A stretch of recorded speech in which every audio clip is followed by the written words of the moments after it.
Hey everybody, welcome to Pick Dr. Osborne's Brain. Great show for you tonight. We're going to be talking all about what's been largely ignored for the past half year, and those are strategies beyond popping pills, strategies beyond hiding in your house or wearing a mask to protect your immune system. Real tried and true research-backed things that you can do right in your life to improve your immune system. Remember, the best offense is a good defense, and we want to make sure that you're making the right choices in your life to optimize that. So before we get started, if this is your first time dropping in, say hello. Let me know where you're tuning in from in the world. We like to see how far out there we're reaching. Remember our goal here, we're trying to help save 100 million lives. We have a global reach, but help us learn where you're from. Say hello, don't be shy. Now, let's dive in. So tonight, again, the top fall immune strategies, but really, fill in the blank. You could say the top spring immune allergies, the top life immune strategies. It's just that it so happens to be fall right now, so we're going to take advantage of that. So what do we really need to be doing right now? So I'm going to focus on these strategies right here. So getting outside, maximizing sleep, quality exercise, avoiding immune depleting chemicals, and eating a clean diet, clean food. And we're going to dive into the depths of these. And of course, as always, I'm going to take your questions. So if you have immune specific questions that you would like me to get to, start pumping those into the feed now. We're on a first come, first serve basis. So if you've got questions, get those in and I'll make sure to do my best to get those answered for you. So let's talk about some of these tried and true immune helpful things that you can be doing. So we're going to focus first on this one right here, this being outside. Now, I know as fall comes, depending on where you're at in geographically, so you may be in a place, further north where it's already really cold. You may not be, but this is one, this being outside is critical. And even if you can't be outside and bake in the sun, like down here in Texas, it's still 80 degrees right now. What are the things that being outside accomplish? So most people are aware of this. So the vitamin D component. Vitamin D, let's understand something. Vitamin D, the best place you can get it is sunshine on your skin. You actually have a form of cholesterol in your skin that when UV light hits it, you make and turn that cholesterol into vitamin D. And vitamin D is one of the most potent immunoregulatory agents known to man. It's a vitamin, certainly. You can eat it. You can eat it in things like liver. There's vitamin D in eggs. But food doesn't have a lot of vitamin D unless you're a big liver fan, and most of you probably are not. So where do we default? We default to vitamin D. Now, why is it? What's important to understand here is that it doesn't matter whether you're in the northern or southern hemisphere on this planet. So right now we in the northern hemisphere going into the fall months for us, but it's the opposite in the southern hemisphere. But here's what we know. If you're in the northern hemisphere in the fall, your vitamin D levels start to drop because of the lack of sunshine. And the same thing happens if you're in the opposite hemisphere, right? As in their fall, vitamin D levels start to drop. Now, this time frame coincides with cold and flu season.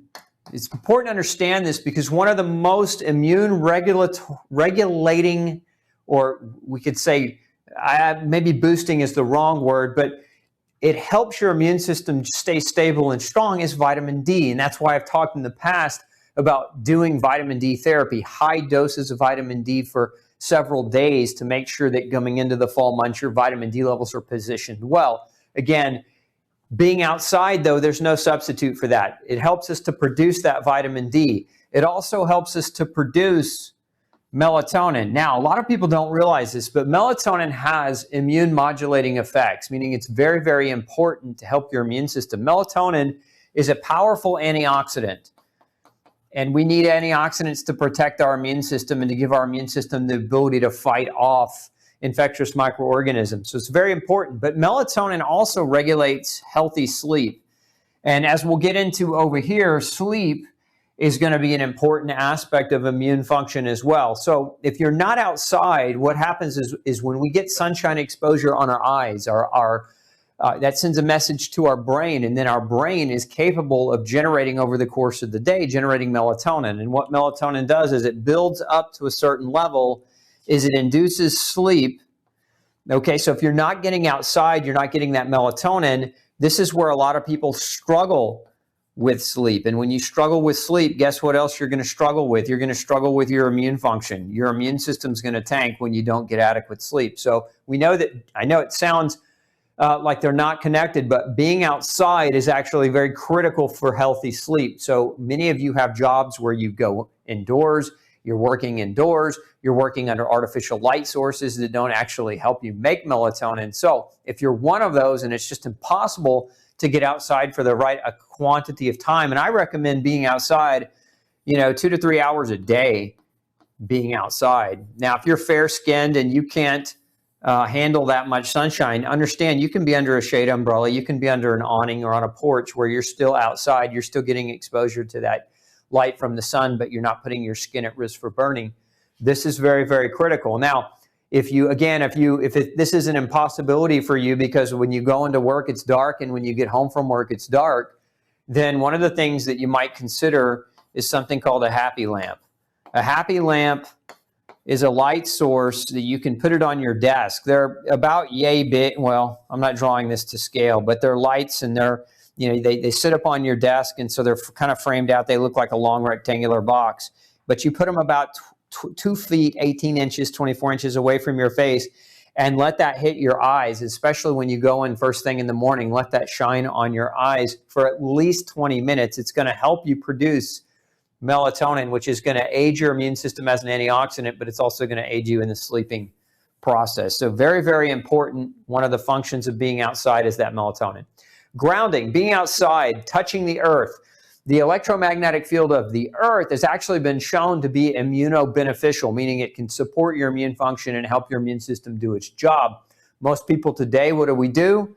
We wear, when I say grounding, I mean touching the earth, right? Touching the earth with your feet. We wear rubber, right? And rubber doesn't allow for that electrical flow. So we wear rubber shoes, or we stand on concrete, or we stand on some type of flooring, and so we don't really get the direct exposure to the earth. But grounding can be very helpful. Again, this is part of being outside. It's part of what supports your immune system. One of the things that makes me the most angry right now, in the past 6 months or so, is that you've seen everybody tell you to hide inside, to wear a mask. Here what we're doing is we're doing the opposite of what helps your immune system. By hiding indoors, we're not getting any of these benefits, okay? And so what ends up happening is our immune system tanks just as a result of the lack of just this one category of being outside. But being outside, aside from grounding, also helps expose you to healthy bacteria. Remember, you have a microbiome, and that microbiome is vast. It outnumbers your cells 10 to 1, meaning you have 10 times as many bacterial cells on and inside of your body as you have human cells altogether. So you've got a microbiome on your skin, you've got a microbiome in your GI tract, which is what most people refer to, and your exposure to germs, your exposure to bacteria is equally important. We've talked the past few weeks about something called the hygiene hypothesis. When we talked about allergies, and we talked about immune dysfunction as a result of allergies, and we talked about being too clean, not getting exposure to healthy bacteria actually over time weakens the immune system. And it's the opposite of what we're trying to accomplish here. So we don't want to weaken the immune system. We want to strengthen the immune system. So get outside. My advice, get your hands in the dirt, in the actual soil itself. If you don't have one, think about starting a garden. You don't have to necessarily farm an acre, but you can start with a small garden box and get your hands in the dirt, pick some weeds, get some exposure to healthy bacteria, but get outside. Then the last on this outside component has to do with clean air versus indoor air. So one of the things that I think it was the EPA it was the EPA came out and made a claim. It was a few years back. And they said that indoor air is 1 to 200 times more polluted than outdoor air. Now, that's coming from? Why is it so much dirtier? Why is the air inside dirtier than the air outside? Well, I'd say part of this depends on where you live. If you're across the street from a chemical factory, this may not be the same truth here. But if you're, generally in a general suburb, right, where you're not next to all these factories and chemicals, then why is the indoor air dirtier or more dangerous than the outdoor air? It has to do with the chemicals that are used to build homes. Even homes that are being labeled green still use chemicals. And a lot of these chemicals, for example, the chemicals on your paint or in your paint, on your flooring, sprayed on your carpet, on the fabrics if you have curtains and couches and beds or mattresses, these are chemicals that are known to create immunosuppression. Volatile organic compounds, one of the categories of chemicals commonly emitting, VOCs, emitting from what your house is built out of. And so the houses today are also sealed really tight. They're built with tighter window seals, tighter door seals. And so those chemicals that outgas, don't have anywhere to go. They stay and they recirculate in your house. And if you don't have specialized air filtration to pull these out of your airflow, which the best filter to help do this is called a HEPA filter. HEPA will pull VOCs, and that will help to minimize the indoor air pollution quality or detriment. And so those can be helpful, but getting outside gets you outside, right? It gets you outside where you have vast quantities of air all around you.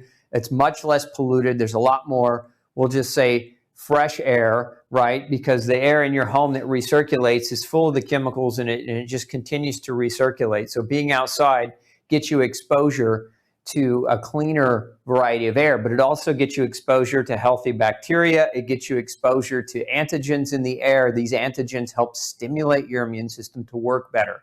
So that outdoor air, very, very helpful over time. So this is all just being outside, right? Just the benefits of this alone. So if again, we're talking about what the government and what many municipalities are saying.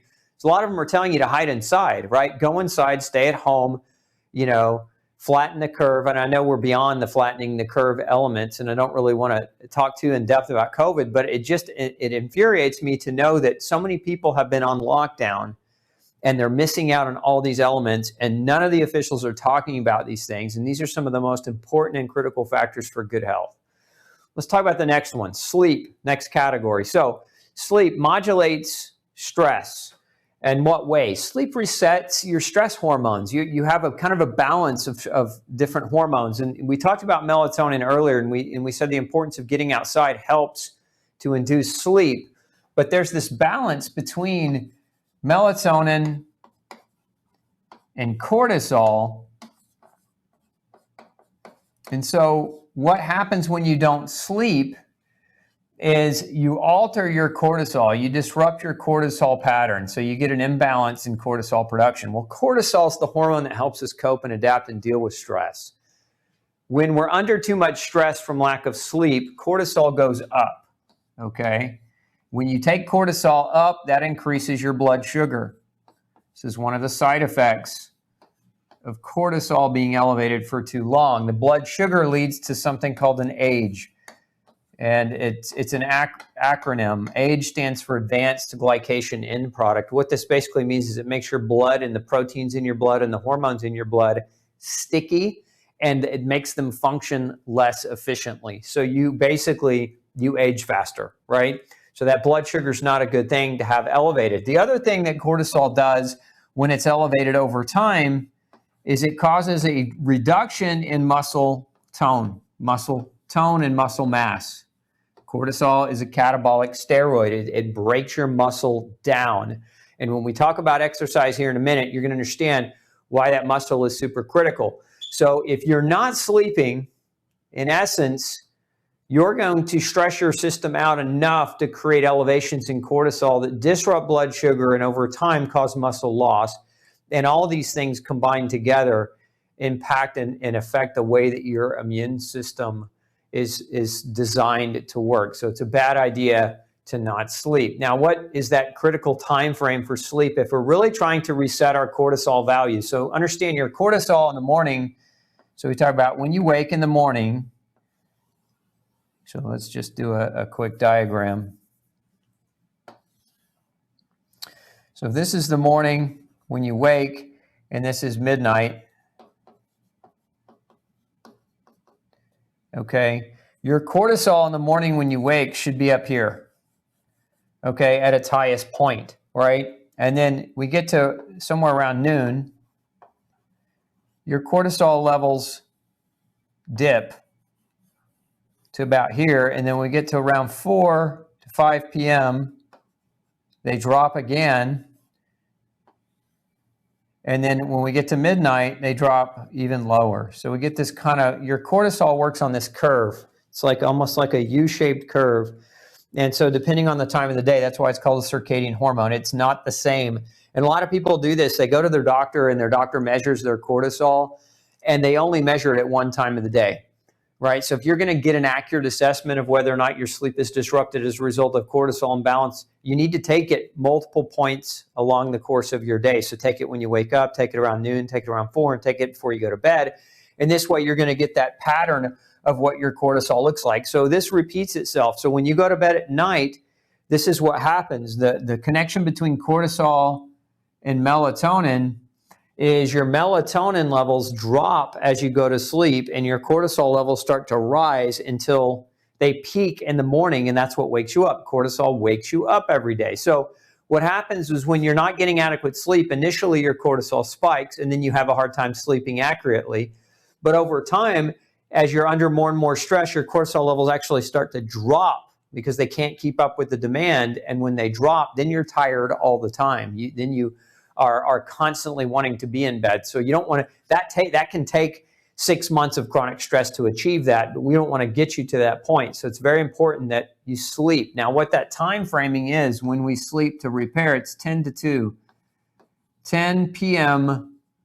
to 2 a.m. is the most critical time frame to be sleeping. And that doesn't mean go to bed at 10.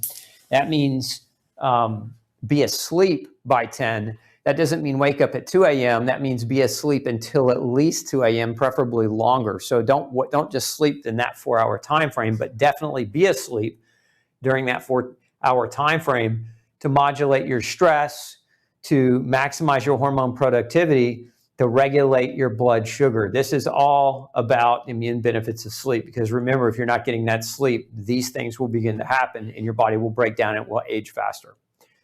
Then we have exercise. And exercise, probably the most ignored component of all of this. One of the things that really, in my opinion, was probably one of the biggest mistakes is that gymnasiums and things like that closed down for fear of spread. And one of the other crazy things is people were being told to wear masks when you're working out to deplete yourself of oxygen when you need that vital oxygen. Aside from that, if maybe you don't have access to a gym, maybe you do. You don't need access to a gym to exercise. You need access to your frame, to your body, because you can do body weight activity. You can do body weight exercises. What are the benefits of the exercise? This is one of the big ones, is it circulates lymph. Now, your lymphatic system is a system of vessels that runs through your body. And unlike your blood vessels, your heart pumps your blood vessels. Your lymphatic system doesn't have a heart. There's not like one muscle that's designed to pump it all the time. So what pumps your lymphatic system and helps you to detoxify is movement. It's activity, right? So if you're sitting and you're sedentary all day long, your lymphatic system doesn't flow properly, and toxins can accumulate in your lymphatic fluid and put tremendous stress on your immune system. This is one of the benefits of exercise and of activity or movement. So this kind of falls into why a lot of people are recommending to walk 10,000 steps a day, because that's movement. It's not exercise, but it's movement, right? And it does help with this. But the other thing is to get some type of high intensity interval style workouts. I talked a couple of weeks ago about Tabata. If you want to go learn a little bit more about Tabata, you can do that. That's a great way to get high intensity exercise. But again, get that detoxification going. One of the other things, if you work at a desk all day long, one of my favorite tools, and one of the things that I have in my office is a treadmill underneath. I have a keyboard that will come up and down, and I have a treadmill underneath my desk. And that way, if I'm going to be on the phone for 4 hours or 6 hours, I can walk. I can get up. I can sit for a time. I can walk for a time with that treadmill. And so it's one of those things They're not super expensive. You can spend a couple $100 investing in an office type treadmill, but the investment is in your health, and that definitely something that will help you stay healthy, keep your immune system strong. Now, exercise, not so much the walking, but the activity, the push-ups, the pull-ups, the squats, the lunges, the jump ropes, the burpees, whatever it is that you're doing, will help to stimulate lean muscle growth. Remember, I said earlier that we don't want that cortisol to be elevated because of lack of sleep, because it causes you to lose lean muscle. We're trying to actually build lean muscle. And so in building lean muscle, why? Because it acts as an immune system reserve tank. If you've ever known somebody with chronic illness like HIV or cancer or severe late-stage autoimmune disease, their bodies start to waste, right? They start to shrink. They start to lose a lot of weight. Why does that happen? Their bodies are stealing their lean mass. In essence, their bodies are taking the amino acids and protein out of the muscle to produce antibodies to help fuel the immune system's battle, right? So the more lean muscle you have as an immune reserve tank, the more resilient you're going to be when your immune system needs that help. If you've ever seen somebody run a fever or being down in bed with a cold or a flu for several weeks, a lot of times what happens to them, they lose a lot of muscle because their body is chewing through that muscle as a reserve for the immune system to have enough strength and power to defend them and fight that cold or flu off. So if you have good lean muscle mass going into getting sick, it's just going to protect you if you are sick. It's going to help your immune system be more dynamic and be better prepared to help battle. But exercise also regulates your weight, okay? And it regulates your blood sugar. So going back to what we were talking about up here, blood sugar regulation, remember that blood sugar being too high will create these advanced glycation end products that will strip down the hormones and the proteins in your bloodstream. Remember, some of those proteins in your bloodstream are called immunoglobulins or globulin proteins. They're designed to help your immune system combat bad guys. And so again, when you are elevating that blood sugar, those proteins won't work as efficiently. So we need that exercise as a component here. So again, this is one of those things, maybe you don't have access to a gym right now. I'm going to recommend body weight exercises, push-ups, sit-ups, squats, lunges. You know, if you've got some light dumbbells or bands in your, in your garage or in your bedroom even, these are the types of things that you can do. There are no excuses for moving and exercising the body. So very easy to do and very, very profound impact. And all of you should be doing that right now. I know a lot of people were talking about the COVID weight gain that's happened as a result of the last 6 months. A lot of people have stayed home. They've changed their diets. They're eating poorly. They're not exercising. They're stressed out. And the opposite of what we should be trying to achieve is happening, where now instead of their immune systems getting stronger as this time is going by, their immune systems are actually getting weaker. And now here we are coming into the fall months, which is when cold and flu season actually begins to strike most people. So we want to be positioned for this time. So next one, let's talk about the top immune depleting chemicals. So one of the things that we can also do to improve our immune function is to avoid immune depleting chemicals, things like pesticides and herbicides. And so obviously this should go hopefully without saying, but again, if you're new to the show, buy organic. And this has to do with your food. This is one way you avoid the pesticides and herbicides. Now, many of you also may have, people come out and spray your house with all kinds of chemicals. A lot of times you'll see the neighbors out there with the Roundup squirting the cracks to kill the weeds. These are the things you don't want to do around your house. These are the things you don't want to be around. You don't want to breathe them in. They're not good for you. They disrupt your immune system. So buy organic is one of the best ways. Eating organic food is one of the best ways to avoid pesticides and herbicides outside of not using harsh chemical sprays around your house or in your house. And then we have heavy metals. The heavy metals, particularly ones that we're being exposed to or that we see people exposed to, the lead, the mercury, cadmium is another one.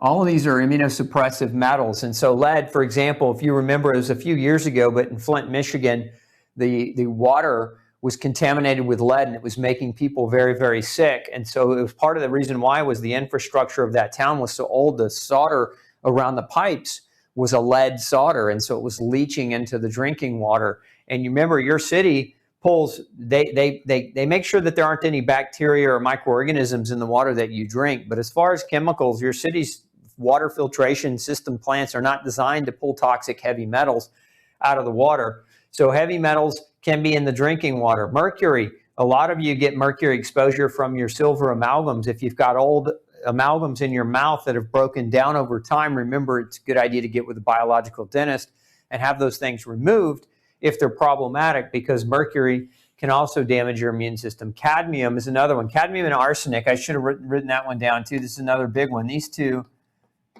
where we'll see a lot of this is grain-based foods, and that's one of the reasons why, especially like rice. A lot of you that think you're following a gluten-free diet, but you continue to eat rice, don't even realize you're getting exposure to large quantities of cadmium and arsenic that can suppress your immune system and, again, put you in an immune-depleted state. Then we talked about the indoor air pollutants earlier, those VOCs, the volatile organic compounds. What can you do? You can filter your air, right? So filtering your air, and I recommend, again, ultrafine HEPA filters will pull out VOCs. Okay, so filtering your indoor air is important to keep your quality of air healthy. And again, the other thing you can do is air out your home.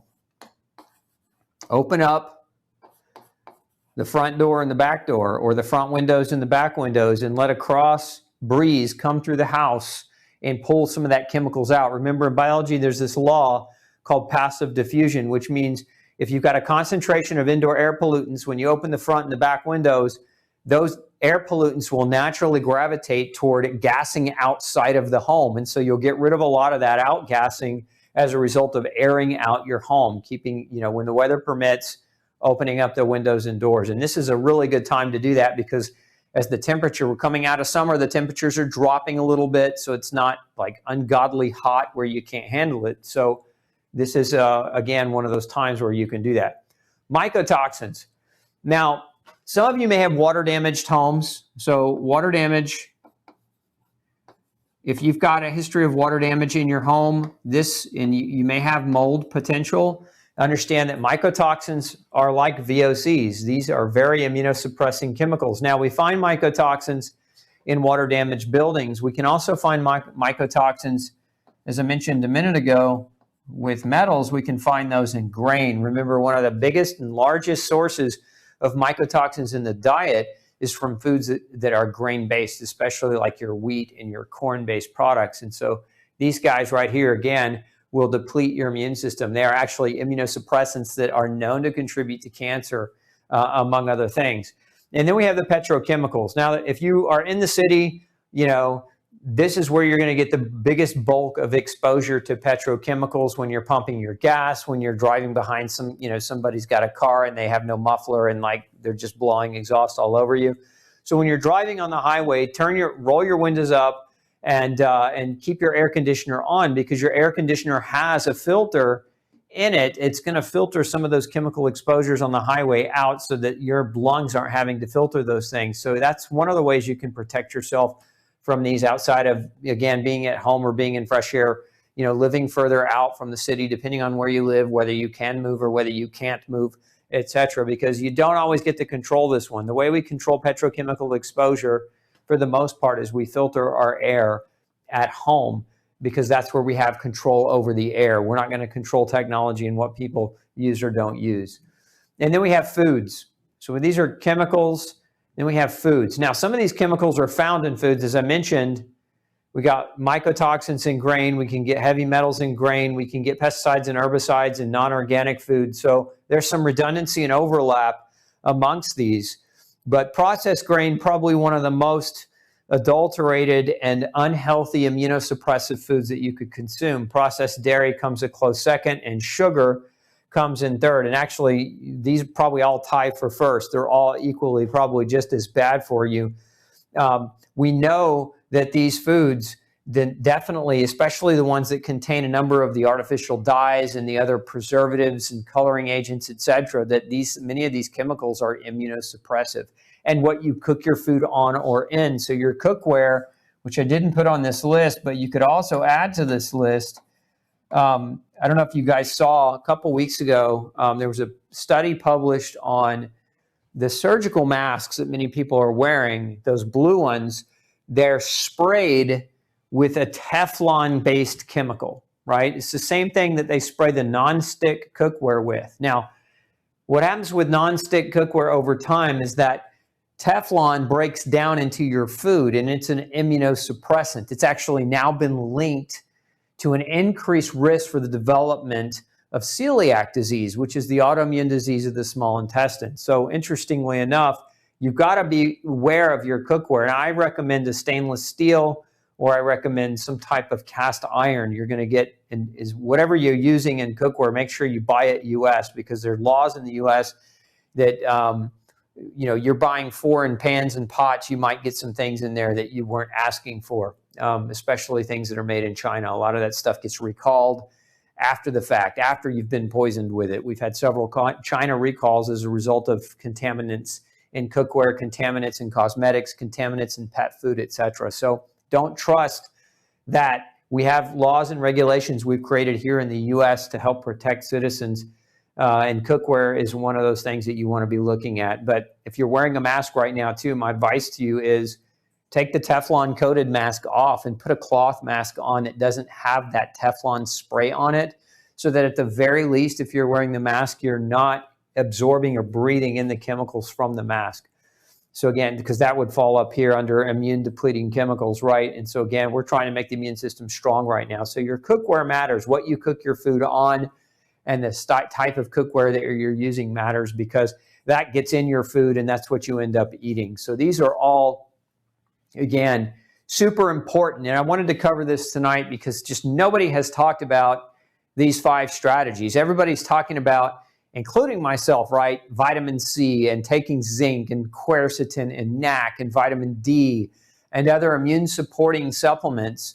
But nobody's talking about what you should be doing beyond all that. And these are the things that you really should be focusing in on. The other things are supplemental. In essence, the zinc, the chromium, the different nutraceuticals, if you will, those are supplemental to good behaviors, because if you don't have good behaviors, all the vitamin C in the world isn't going to do much for you if your behaviors are off, because you're just going to be using that vitamin C to combat your bad decisions. And so if you make good decisions, then the supplement becomes actually what it was intended to be, a supplemental to good choices that now put your body in a maximized position to protect and defend you from colds and flus and bacterial infections and many other types of nefarious microbes that might penetrate into you and create or wreak inflammatory havoc. So that being said, let's open the floor for questions.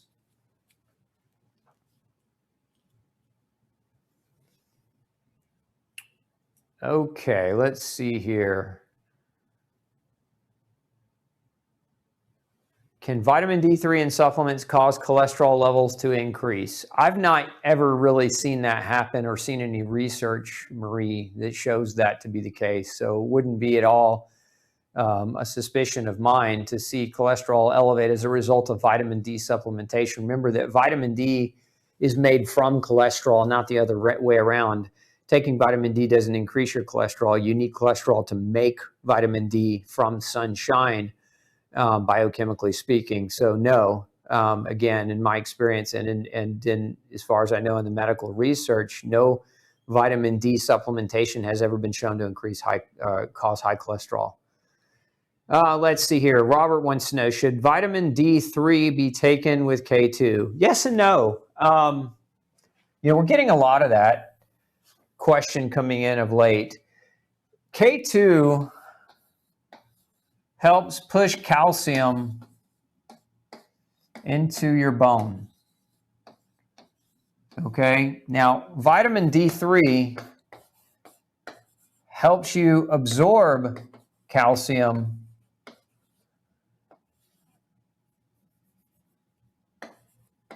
in your gut to your blood. So what happens is you take a lot of vitamin D, you're going to impact the absorption of the calcium from the diet, from the food that you're eating. And so you're going to potentially, theoretically, get more calcium from the food you eat, and it's going to hit your blood, right? And so vitamin K,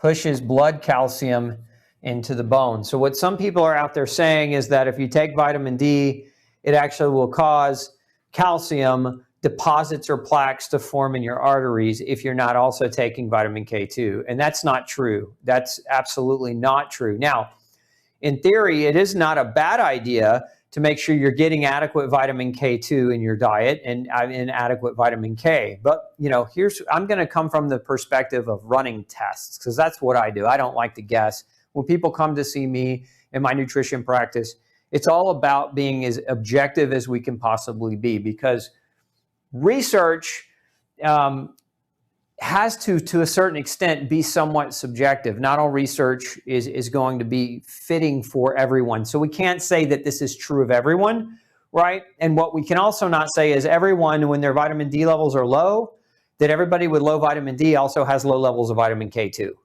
As a matter of fact, vitamin D levels are low in approximately 90% of the people I see. Vitamin K2 levels are low in approximately 10% of the people that I see. So to answer your question is, if you're getting it tested and you're low in D but not low in K, you don't need to take K with D, okay? If you're just low in D, then just take the D. Does that make sense? So hopefully that answers your question. The premise here is specificity as opposed to guessificity, right? And a lot of people go out and they'll buy a product that has vitamin D and K2, and even I have a formulation of vitamin D with vitamin K, but you don't have to be scared of taking vitamin D by itself, especially right now, like if you're trying to do vitamin D therapy. So there's something called high-dose D therapy. And so the general strategy of this is you take 1,000 units, international units, per pound body weight. Okay, so if you're 150, let's make this simple. If you're 150 pounds, you take 150,000 units of D, and you do that for 3 days. Okay, and if you really want to do this even more aggressively, after the first 3 days, then you cut this in half. So divide it by 2, and then do that for 3 more days. And so you actually are taking higher levels of vitamin D for a short period of time. It's a 6-day stint that you're actually taking high doses of vitamin D, and then you stop. And if this is what you're talking at or getting at, you don't need K, because you're not in 6 days, you're not going to create calcium buildup in your arterial lining. I mean, that's a ludicrous thought. And I don't know who started this whole thing about having to take vitamin D with K, but it's not right for everybody, and so don't fear it, is my point. Now, if you're just going to take high doses of vitamin D indefinitely, then taking it with vitamin K might not be a bad idea.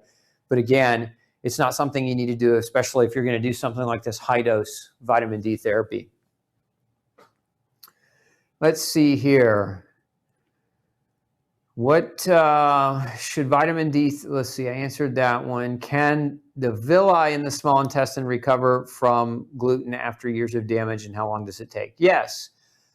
So generally speaking, the villi in the small intestine do recover, but they don't recover if you're following a traditional gluten-free diet. So what research shows, and again, this is part of immune function, so those of you who are listening to me, one of the best ways to build immune system function is to follow no grain, no pain. One of the reasons I wrote this book and published it with a major publisher is because I wanted the world to get this message. This book has now been published in 5 different languages worldwide. And what we want to understand is that some studies show that 92% of celiacs do not have villus healing. In other words, their villi don't heal. Why? Because they're following the traditional gluten-free diet, which is wrong. That's why I wrote No Grain, No Pain. It was to teach people about the true gluten-free diet. If you don't know what that is, go to your library and get a copy of No Grain, No Pain, or go to Barnes & Noble and pick up a copy, or Amazon. You can get the Audible version, etc.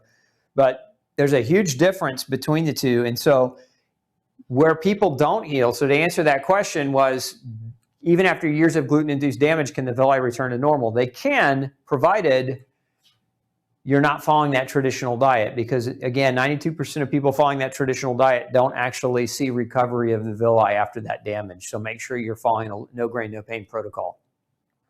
Okay. Let's see. Losing sleep from overactive bladder, already grain, dairy, processed food free, point increase in your levels.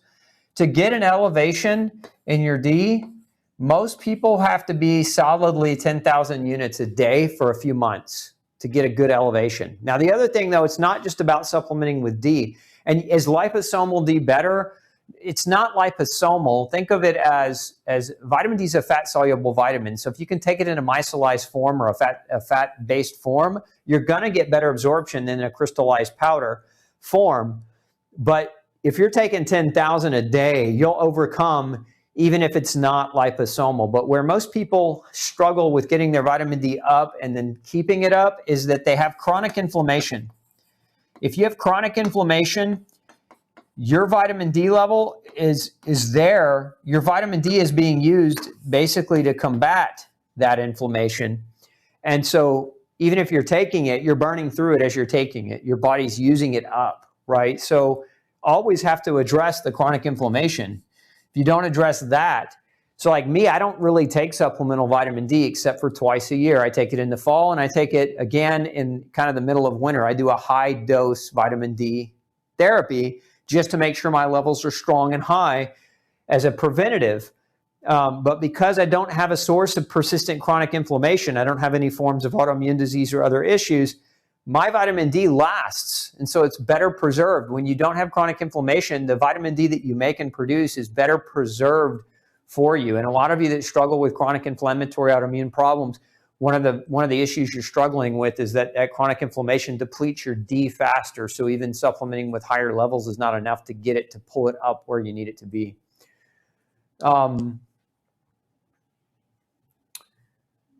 So if you're doing a cortisol test, somebody's asking what kind of test to measure cortisol. I would recommend, it's not, you can measure cortisol in the saliva. You can measure it in the blood. Probably the easiest way to measure it is saliva. And that's just because you can take saliva capture tubes home with you, and you don't have to be in the doctor's office all day measuring it in the morning and then again at noon and then again in the afternoon, etc. So you can actually spit in vials and you can collect that, and then the lab can analyze it. So that's probably the best way to do it, to get all those points and to get a degree of accuracy of what's happening with your cortisol as time goes on through the day. Let's see, go up just a little there, right there. Okay. Go down just a little bit. What protocol to support the immune system can you suggest to someone who is going to take a plane these days? Yeah, if you're going to get on an airplane, one of the best things that you can do, if you haven't done this already, is vitamin D therapy. And you can, if you visit Gluten Free Society and just type in vitamin D therapy, you'll pull up a page that shows you how to do that. I'm not going to belabor that in length here, but vitamin D therapy, and then 5 grams vitamin C, okay, about 5 grams, okay, and this is per day. But you want to do this, don't take all 5 grams at once. If you do that, it's going to cause you gas, bloating, and potentially diarrhea. So split the dose. So 2 to 3 divided doses. So again, if you're using my Detox C powder, for example, you would take like a half a teaspoon 3 times a day, and that'll get you about 5 grams. If you're taking the tabsules or the tablets, it's 5 of those is equal. Each one is worth 1 gram. So 5 is 5 grams. So you just take them, you take 1 to 2 capsules every several hours to get to that 5 gram mark. But do that, a couple of days before you get on that airplane, during that trip. And then when you come back, maintain it for a good week after you get home. That way you get, when you're breathing that tube air, you're positioning yourself nutritionally support that immune system. But these are 2 of the biggest things right here, the C and the D. would be kind of a 1-2 punch, in my opinion, for what you should do if you're getting on an airplane and you want to keep it reasonable, because you don't need to throw everything in the kitchen sink at an airplane ride. Your immune system and your health should be strong enough that you could survive an airplane ride without having to take elderberry and andrographis and extra zinc and everything else that we might suggest to boost immune support. Let's see, Wanda, can a happy lamp be a good sunshine alternative on a rainy day? No, it can be a great alternative for melatonin production, but a happy lamp won't make vitamin D. So it's not a complete substitute for sunshine. It's a partial substitute for sunshine, but it's better to do that than to get no sunshine and no melatonin production. So it's not a complete alternative on a rainy day, but it will give you some benefit. So Cheryl asking what the high-dose vitamin D therapy is used for. It's used to charge your vitamin D levels. Vitamin D, well, here's what we know. I did a video on this. You can go to again, if you subscribe to my YouTube channel, you can check out that video. It's vitamin D, the missing piece of the immune puzzle. And what I basically talk about in that video is that people that pick up viral infections, whether it be a COVID or whether it be anything else, and there was a new research study just published that people with COVID tended to have lower symptom side effects, and they had lower mortality rates if their vitamin D levels were normal, and they tended to have worse outcomes if their vitamin D levels were low. So high-dose vitamin D therapy is just, it's a week long of taking high levels of vitamin D to get your levels up quickly, right? Especially if you fear some type of immune problem coming your way. A lot of people do this vitamin D therapy at the first sign of a cold or a flu. So if you start to kind of get a sore throat or the sniffles, like kind of the very first sign is you knock out a round of vitamin D therapy. And a lot of times that'll be enough to help your body through something without knocking you back or knocking you down. Okay. What exercises do I recommend for those with previous back injuries who can't do sit-ups? So if you've got a back injury, I would say, why can't you do sit-ups? Regardless of a previous back injury, if you can't do sit-ups, it's because you haven't rehabbed properly from your back injury. So the first thing I would tell you to do is go follow up with somebody knowledgeable about back rehab and get to a point where you have enough core strength, because a sit-up is a fundamental basic body movement, and surgery should not restrict you from being able to sit up. I'm talking about a classic basic sit-up. So you've got a deeper problem if you're unable to do that. Let's see here. Marcia says, I love your liquid vitamin D3. I had my levels checked recently and they were good. Thank you. You're welcome, Marcia. Thanks for supporting us at Gluten Free Society. Let's see here. All righty.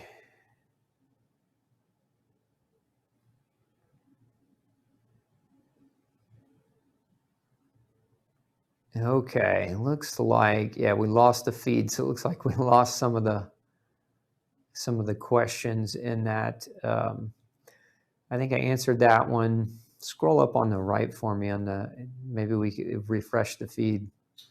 Yeah, I'll have to pop over on the window and do it. Give me 1 second.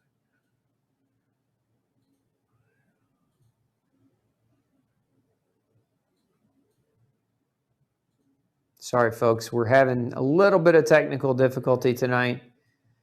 So trying to get you guys back up and running here.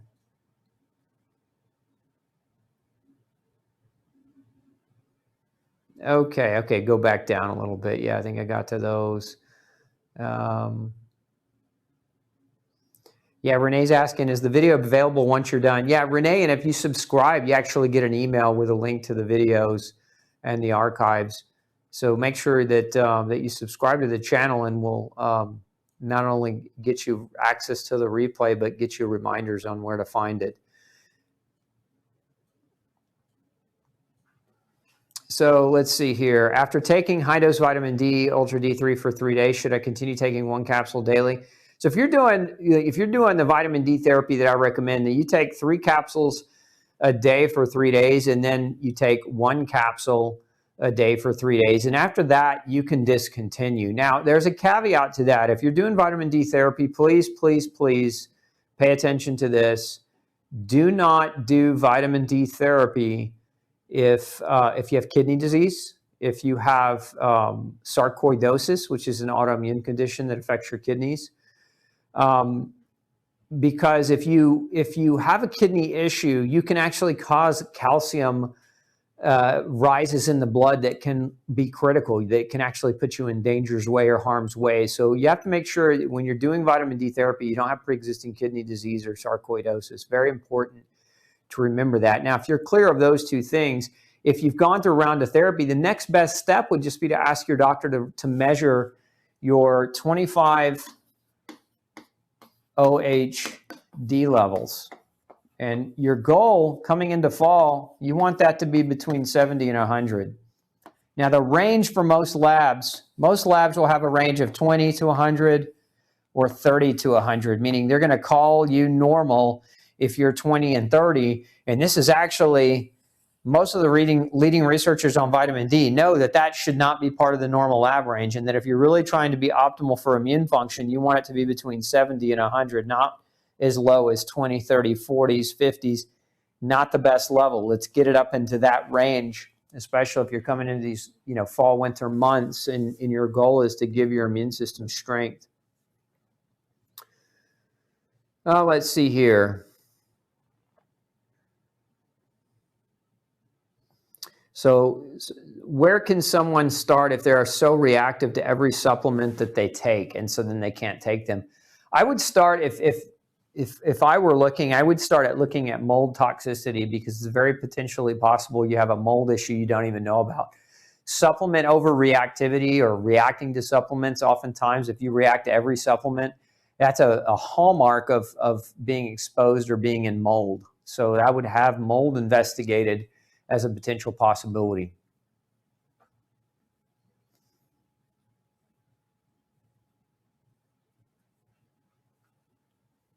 Okay, let's see here. All right, I think I answered that one. Somebody's asking if I support recommendations of Dr. Gundry. Look, I know Dr. Gundry. He's a friend of mine. He's a great guy. He's got a lot of good information as well. But you have to be more specific, Karen. I don't ever support anybody's broad spectrum recommendation or generalizations about anything, and so you have to be more specific about the question that you're asking. Let's see. Okay, so somebody's asking, how could a mailman be low in vitamin D despite being outside? Chronic inflammation. Again, sunshine doesn't guarantee that you're going to make enough vitamin D to get it through. The other thing you have to understand is vitamin D, one of the advice that's given out by skin docs, dermatologists, is sunscreen, right? SPF, sun protection factor. Well, if sun protection factor higher than 8, so if it's higher than 8, it will block vitamin D synthesis. It will block it from forming in your skin. So if you lather up with SPF 8 or more, and most women do, and some guys do, the lotion that they're using on their face and hands and arms actually can have SPF in it. And if it's greater than 8, it will inhibit vitamin D synthesis by the skin. So that might also be playing a role in it. Let's see here. Okay, so somebody's asking about, do I believe that everybody should be lectin-free? And the answer is no. It's impossible to be lectin-free. Lectin's a family of proteins not just found in plants. It's also found in a number of different meats and other foods. So I think that some people need to be aware of lectins and reduce their lectin exposure. But does everybody need to go on a lectin-free diet? No, absolutely not. I don't support that as a broad spectrum generalization. But again, there is a benefit for many going lectin-free. Let's see here. All right. So looks like we're hitting the wall here. If I missed your question, it's because we had a tech failure tonight. We had the power in the building go out, and we're lucky that we were able to just maintain the stream. So that's a wrap, folks, for Monday night's show this week. Hopefully you found those tips practical and healthy. Now I would just say go out and employ them as quickly as possible as we enter October, and even more importantly, as we enter November, the play is going to get worse. We can't predict the future, and we don't know what's going to happen in the world. But I will suspect that many of you, after the months of stress of being locked down, being masked up, being socially isolated, some of you have lost jobs and sources of income, and that all those things that have happened as a result over the fear of what's going on in the world have completely turned your immune system upside down. And if you begin by doing what we talked about today, by processing the things that we discussed tonight, you'll take yourself so much further. When the tech issues happen, they just happen.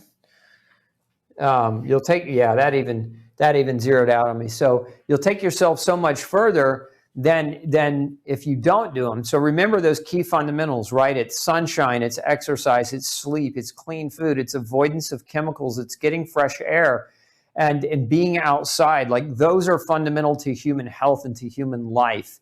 And relationships and community are also fundamental. So the social isolationism that many of you have experienced have depleted your immune systems, and you maybe weren't even aware of it. So, make a conscientious effort to be around the people that you love and the people that love you back, and apply these tips tonight, and it'll take your immune system a long way. And as an end note, again, if you're not already subscribed, come visit me at glutenfreesociety.org. I have the world's largest gluten-free newsletter on the true gluten-free diet. And if you sign up, we'll send you a bunch of free tools that you can start implementing on diet navigation and how to really begin this process of healthy gluten-free eating. We'll see you back again next week, 6 p.m., same time, for another episode of Pick Dr. Osborne's Brain. Have a fantastic week. Take care.